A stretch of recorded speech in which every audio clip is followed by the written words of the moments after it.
Hello, it's Robert here, fact-checking the stories that scare you. And this time it's about people who are scared about this story that, this claim that the Russians have paid the Taliban a bounty to kill US soldiers. And then I get people worried, oh, this is going to lead to a war and World War III.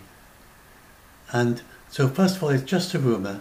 I will go through it in a bit and we'll see the intelligence is very thin. More has surfaced about what it's based on. It seems to be based on almost nothing. And everyone concerned is denying that that actually was such a plot for all the officials. That's including the US, and apart from the Trump's political rivals in the US who are using it as a means to attack him. But the US administration are denying it. There's nobody from the UK coming up and saying, and UK would have received this intelligence. Russia isn't, Taliban isn't, nobody is saying it's true. So this is certainly a big political fuss, but it's not even going to come to the point of any kind of diplomatic accusation of anyone, by anyone. That's absolutely clear, because they would have said by now if anyone was going to make any diplomatic accusation of Russia. And this sort of thing would never go to a war. It's just not that sort of thing. And there never was any risk, except for, even if it was true, except for American soldiers in Afghanistan, so don't worry about it affecting you in the United States. So I think I've done enough already to debunk it enough so that if you were scared of a World War III, or scared of a war, or scared of anything military happening as a result, it's not going to happen.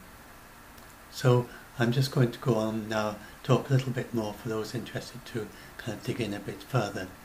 If you're not because you're scared, but you just want to know a bit more about what happened. So we're never going to find out, except maybe 25 years from now, then it will no longer be classified. It doesn't seem to fit any of the categories that would be able to continue to be classified after 25 years. So 25 years from now, people will be able to look back at these stories in this video and they will know what happened. But we can't know for sure until then, but there's quite a lot of more leaks have come out since I first wrote this yesterday, and I find the CBS News leak the most credible. And so this is, what's her name, Catherine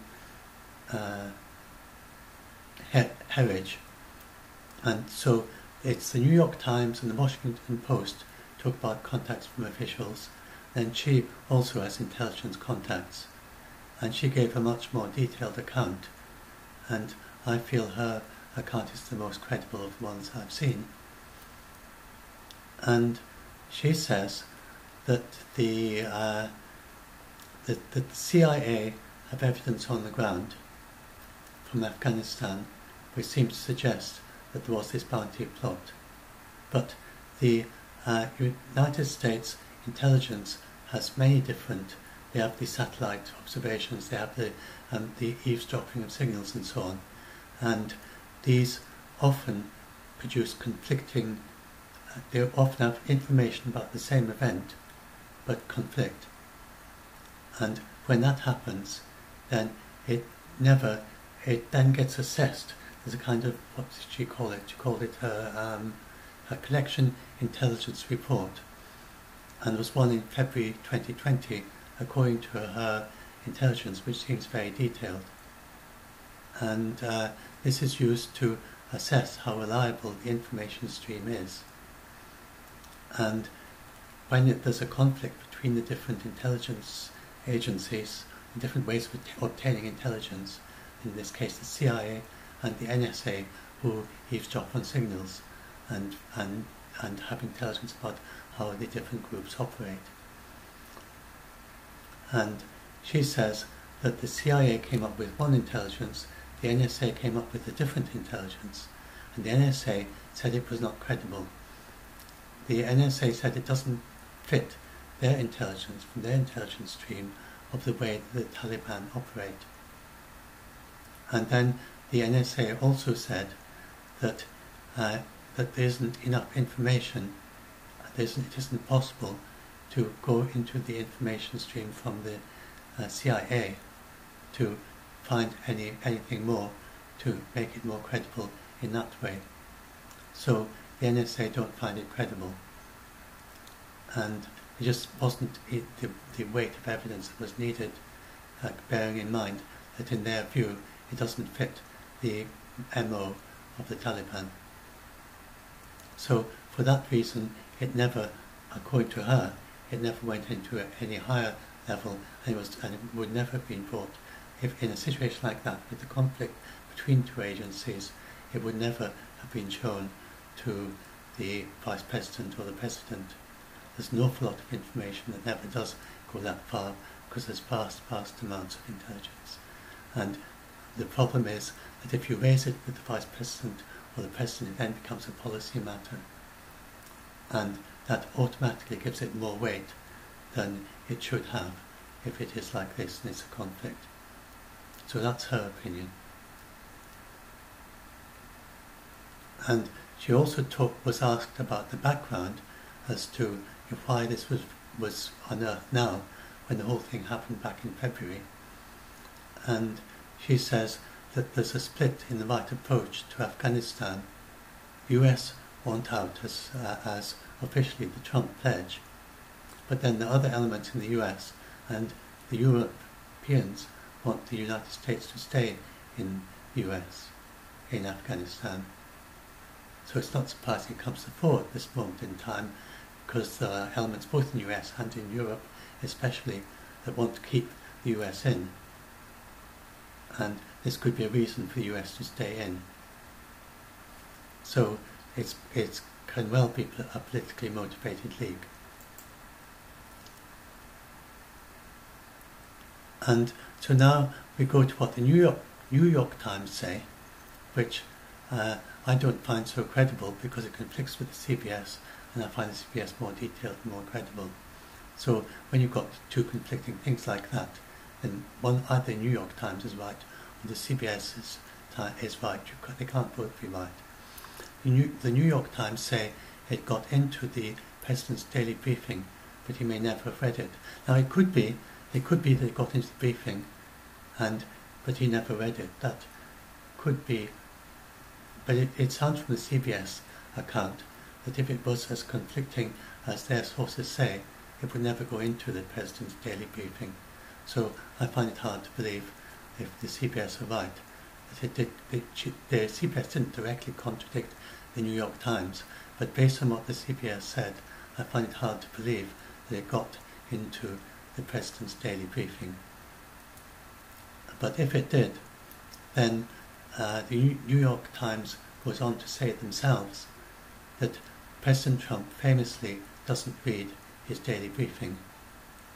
This has been the news ever since President Trump became president practically, and people were saying, oh, he never reads the daily briefing. And then he has he has an oral report. They talk to him about what happened, what the intelligence was every few days, and they have been saying for ages that he just doesn't pay much attention when they give this briefing, and then he comes back with them from the things he's heard from his friends when golfing and what he saw on Fox News, and they try and tell him what the actual intelligence was that they have, and it's very difficult to get his attention. And so it's well possible that even if it was in the daily briefing, even if they did try to tell him, then it's certainly well credible that Trump didn't hear it. And he heard what he wanted to hear from whatever they said, and cherry picks whatever is of interest to him, and just doesn't hear the rest. A lot of people do have that. I mean, I have it too in certain situations, where someone talks to you, and then they said such and such, you just don't remember them saying anything of the sort, because you're were focused on something else while they were talking, and it literally went straight past you. It's a very common human thing to do, and they've actually said this very clearly, but you were focused on something else, and so you didn't hear it. And Trump is very much like that.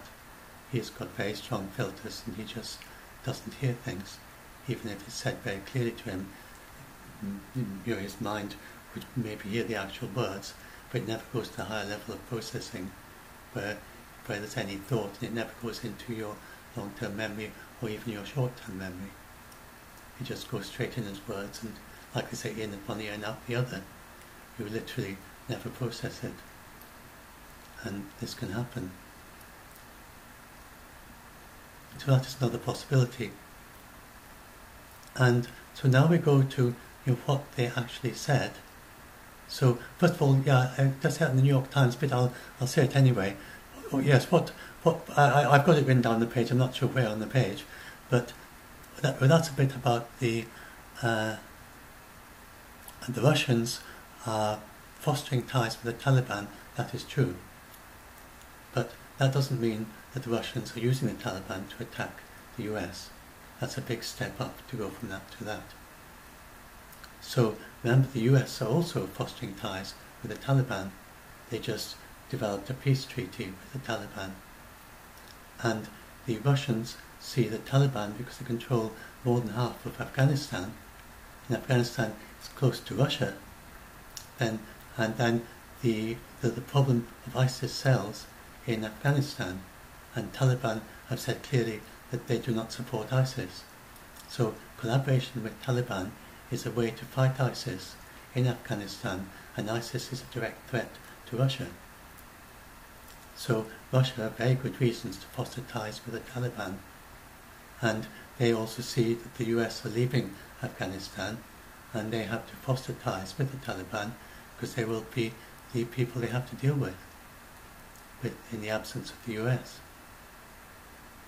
So that the Russians are fostering ties with the Taliban is nothing sinister, and the Taliban are changing their image, and they're becoming much more kind of like, we want to be the credible government in Afghanistan kind of image. And so you shouldn't jump from the Russian fostering ties with the and then a National Security Council spokesman said it's hard to see why Russians would have done this. I mean, obviously people can be stupid, but you would have to be an incredibly dim intelligence officer or higher level executive within an intelligence agency to think that this was not going to become publicly known. So it just doesn't make sense. And then the Taliban, they themselves also said, we were doing this anyway, we've done this for years. What reason would the Russians have for paying us a bounty to do what we do already? And I think that's a good point too. I think the Taliban have a point.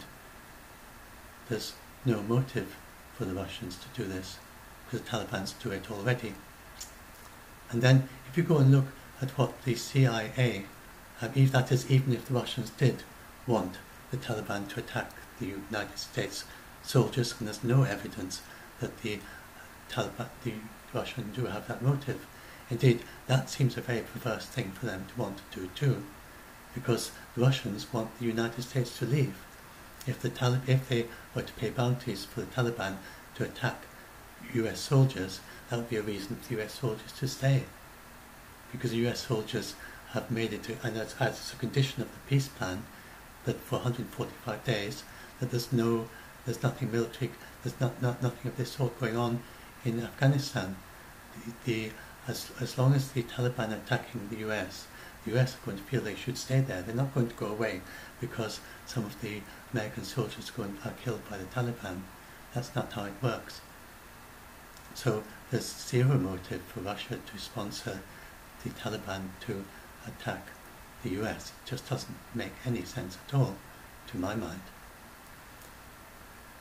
And then, as well as that, if you go and look at at the intelligence, what it was, then it was based, according to the New York Times, so that is in the New York Times section.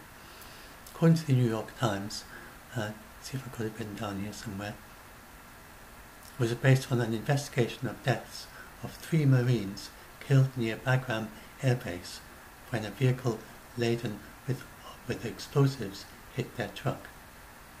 But this is not an area controlled by the Taliban. It was an area where the Taliban have employed criminal networks to attack the US. But the Taliban aren't the only people with antagonists to the US in that area. So it doesn't even follow that the Taliban were responsible for these deaths.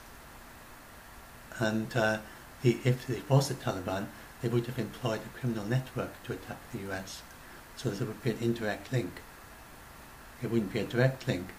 So investigating this bombing, which was probably caused by a criminal network, which may have been paid by the Taliban, may have been paid by someone else, the CIA have decided that this truck bombing was caused, but was the result of the Russians paying a bounty to the Taliban to pay this criminal network to do this thing.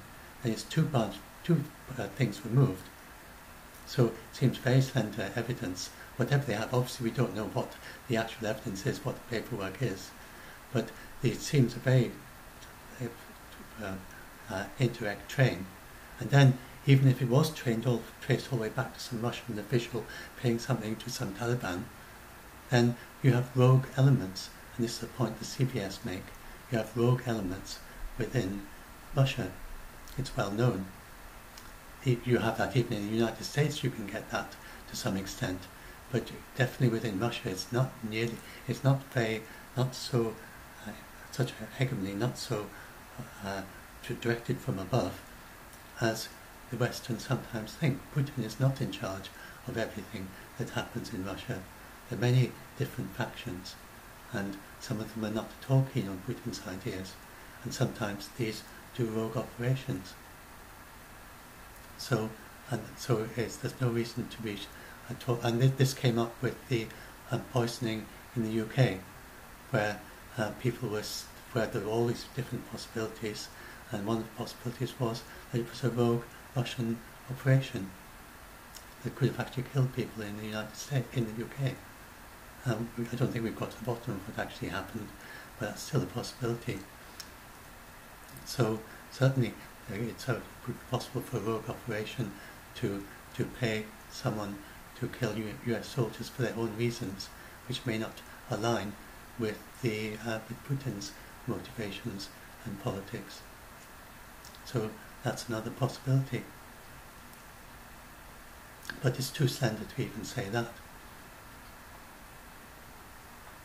So combining them all together, it could be a rogue element, but if it's an indirect, that could just all be a misunderstanding. And then, so I wanted to talk about how the US intelligence is often flawed. So they talk there about how the different intelligence were probably conflicted. So we have here that I gave a couple of previous examples. For instance, the entire North Korea, all the problems we're having with North Korea developing nuclear weapons may be in part due to some flawed US intelligence during the Bush administration. So that's quite a serious thing if it's true. So the CIA back then, they found evidence that North Korea had bought lots of high-tech aluminium tubes, which multi-purpose could be used for many things, but they could be used to make a centrifuge. Centrifuges. But at the time, North Korea was not very advanced in its nuclear program, and it didn't have all the other components needed to make a centrifuge facility. The only evidence that CIA had is that they bought these aluminium tubes. They didn't have any evidence of it buying any of the other things it needed to make a centrifuge facility. Based on this, they claimed that they were breaching the agreed framework, which was the thing they were operating under before then, and that they had a clandestine centrifuge facility capable of making 2 nuclear bombs worth of material of enriched uranium for nuclear bombs every year, based on just these aluminium tubes. And then Bush publicly said that they had evidence of 6 bombs, of being able to make 6 bombs a year. So he, at some point, got elaborated beyond this claim of the CIA to 6 bombs. But the only evidence they had for all that was these aluminium tubes, of the evidence of a purchase of aluminium tubes. And the many possible explanations, it's quite credible it was something to do with centrifuges. But it could be, one, that they bought the aluminium tubes and they just put them in storage, and they were there ready to build up a centrifuge facility once they got the other components, which they never got, because there's no evidence of them buying the other components that are needed. Another possibility is they bought it to sell to someone else. And another possibility is that they did manage to get as far as building a small centrifuge facility, but they started to build it, but they didn't have all the components, so they never finished it. So in other words, it's pretty much like the putting in storage, but they actually started to build it, but they never actually completed it because they couldn't get the other components. So there are lots of other possibilities. It could be they were even trying a very big, large-scale facility, but all they had were the aluminium tubes and some other bits and pieces, and it was actually coming together as a big facility, but they hadn't got the other bits yet. You can make lots of different possibilities. So I brought that up. This is someone making David Allwright of the Institute for Science and International Security, and these are some of the things that he said about how it was yet another questionable extrapolation based on aluminium tubes. They'd previously done another extrapolation based on aluminium tubes. So that is quite possibly very flawed. And then another example, very famous, everyone knows about. This is a little bit of a recondite thing. You've got to be interested in the North Korean nuclear program and have looked up the background, which I've done before in my debunks from North Korea, and that's why I knew about this, and so it was easy for me to go and find it. Because I looked into the history about how it all happened, in order to try and understand better what's happening now, and so I come across this, and so I just went and looked it up and found it again. There may well be other examples. That's one that I know of. And then another example were the Iraq weapons of mass destruction, which were at the same time as this aluminium tubes thing, which they both it kind of helps corroborate that very likely the aluminium tubes were flawed, because at the same time this was absolutely definitely flawed. Iraq never had weapons of mass destruction, that's absolutely certain. So we know that intelligence was flawed, and the main question was, did Bush know how flawed it was? And in the UK, did Tony Blair know how flawed his intelligence was? But everyone agrees it was flawed. So US intelligence is often flawed. They have really superb intelligence gathering capabilities, including spy satellites. But if you see something in spy satellites, even if some people allege they can even read number plates on cars, but it's probably not quite as precise as that. But they can clearly see much better detail than a commercial satellite. But even if you can see people walking around, you can see cars and so on, you don't know. You probably can't identify the individuals from the spy satellite, and you don't know.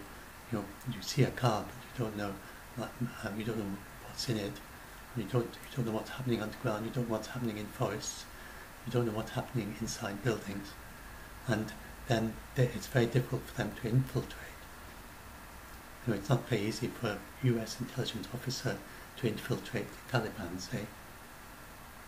That's not very easy to find someone who looks like a Taliban, has all their culture, speaks the same language in the same way as the Taliban, and then gets accepted as part of the Taliban high intelligence, high level decision making. It's not very easy for the United States to do that. So they're quite good at signal detecting, and the same with North Korea. It's very difficult to infiltrate in North Korea too. So US intelligence is often, they certainly, but sometimes they do have very surprising intelligences, and there's an absolute certainty. One situation where they did, I've got it somewhere on the page, I can't find it just now, but during the last Trump-North Korean summit last year, then it was suddenly broken off, and North Korean leader has to go his several days journey by train back to North Korea because he didn't want to fly. Very big thing for North Korea, and very big thing for the United States too. And then we don't have North Korea, they didn't say what the reason was really, but the United States, then Trump said that what happened is that they told that North Korea didn't know how much intelligence the United States had about the North Korean nuclear capabilities.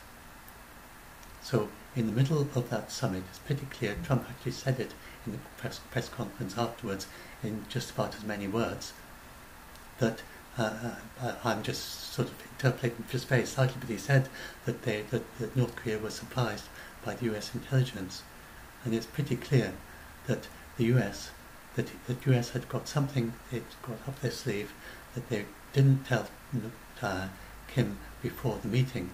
During the meeting, Trump sprang it on him and said, look, we know you've got this and this and this, and North Korea had no idea that the US knew all that about them. And so Kim must have been trying to hide something or pull up a fast one of some sort in that negotiation, and then Trump reveals it, and then Kim has to suddenly try and rechange the situation, rejig everything on the spot, and then it seems that it just fell apart at that point, and the North Koreans were desperately keen to get an agreement then, because of all the very harsh sanctions, and because they knew that South Korea had a whole lot of stuff that it was going to put forward a massive financial package to help North Korea in the event of the treaty as well. And the cooperation between North and South Korea was very good at that point. And I think there's little doubt that they came so close to a treaty, and if it had happened in alternative history, then things would be very different by now. But the US sprung something on North Korea, probably hoping to get an edge over them, and hoping to continue and complete the negotiations, but with an edge over North Korea. But North Korea was not able to rise to that situation because they'd been just so flawed by this thing being seen through. And North Korea said they were still negotiating. They were prepared to do partial denuclearization in response to partial sanctions relief. It wasn't an all or nothing thing. That's what North Koreans say. The US give a slightly different picture, but I think interpreting, or most likely, that it was both took both thing apart. There was the possibility of a partial thing, but that North Korea was just so thrown by this sudden realization that the United States had seen through and knew about things that they didn't know they knew, that North Korea then just wasn't able to get something together quickly enough to go through, just in that hour or two, that was mutually acceptable to both of them. So there's certainly, anyway, that's a case where probably through spy satellite being much more detailed than North Koreans realized. Maybe some other source of information, maybe some intelligence through hacking as well, maybe it's possible they hacked. Then they knew things North Korea had no idea they knew. So sometimes the intelligence is excellent, but sometimes it doesn't exist. Sometimes it's just completely flawed, and in this case I think it's pretty clear it was completely flawed. It was flawed. Because it just doesn't make sense.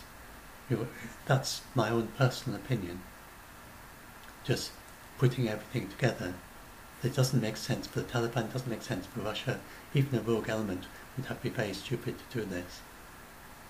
And that I think the CBS is the most credible because it's the most detailed, that if the two US intelligences, if the NSA thought it doesn't make sense, and I find that a credible leak, then I think it doesn't make sense too, because I already thought it didn't make sense before I heard any of that. It just didn't fit as a motivation for the Taliban or the Russians. And then NSA are saying the very same thing that I wrote down yesterday, that it just doesn't make sense. It doesn't fit the Taliban MO. So I would align with the NSA. This is not credible. So and then the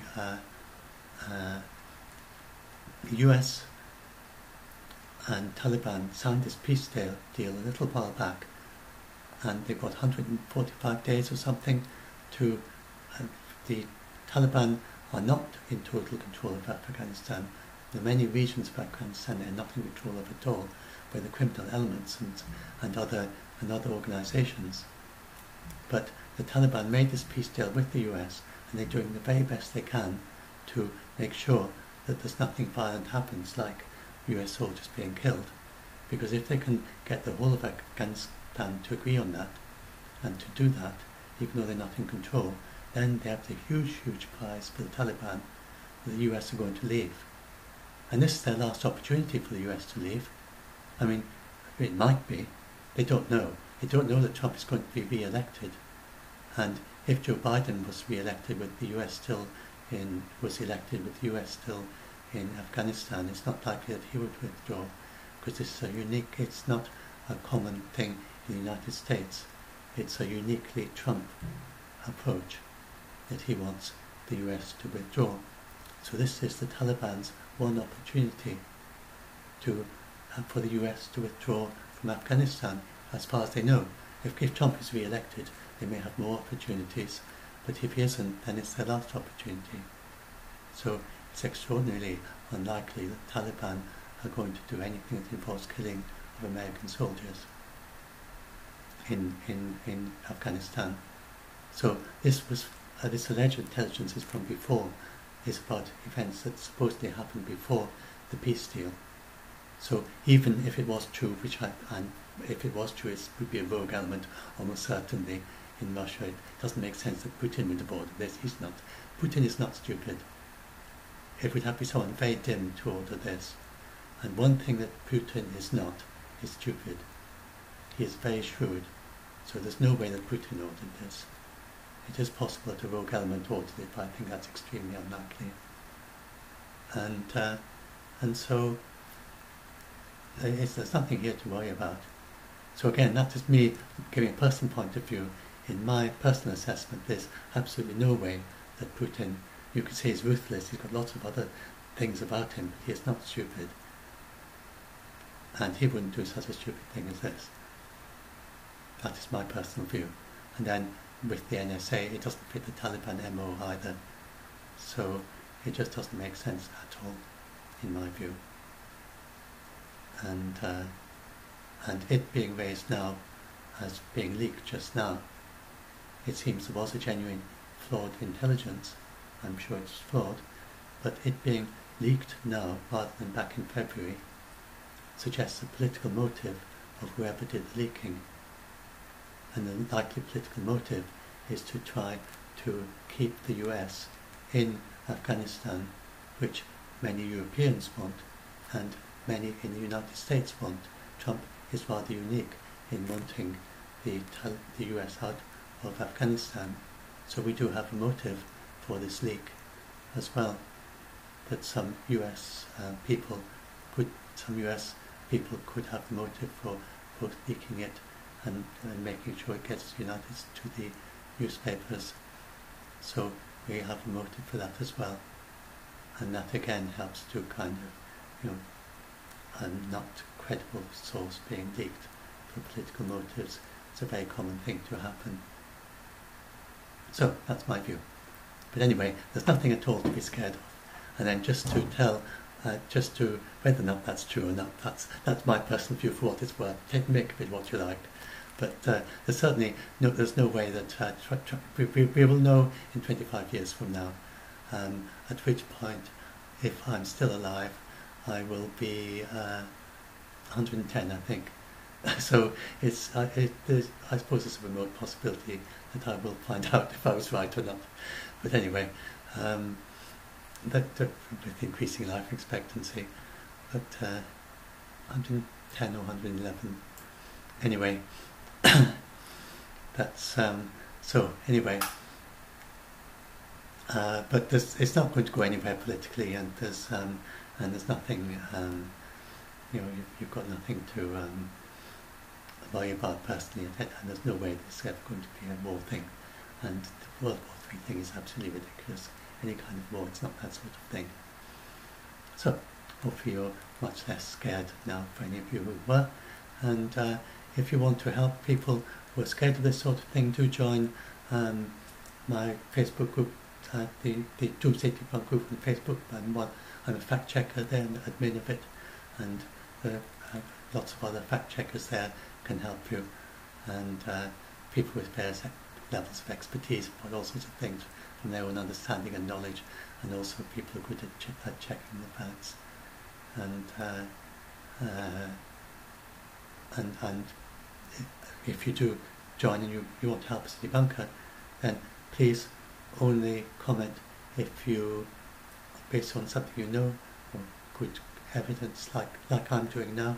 Please do fact checks of this nature when someone asks a question, where you really thoroughly follow it up. And please don't just answer saying what you're scared of is true based on you've read in the Daily Express or something, and please don't answer saying it is not true, again, based on you've read it in somewhere or other who's not very credible, or just on your hunch, or just to reassure them because they're scared. If you don't know the answer, please just say you don't know, or just say you've been scared like this before, and then try and find, help them in that sort of a way, and then try and find someone else in the group who is knowledgeable in that particular area to try and help debunk. So, anyway, I hope this helped some of you, and thanks for listening. Oh, and do like, if you want to hear more of these, do subscribe to the channel and do like this video to kind of boost it in YouTube, and then can encourage other people to watch it if you do like it.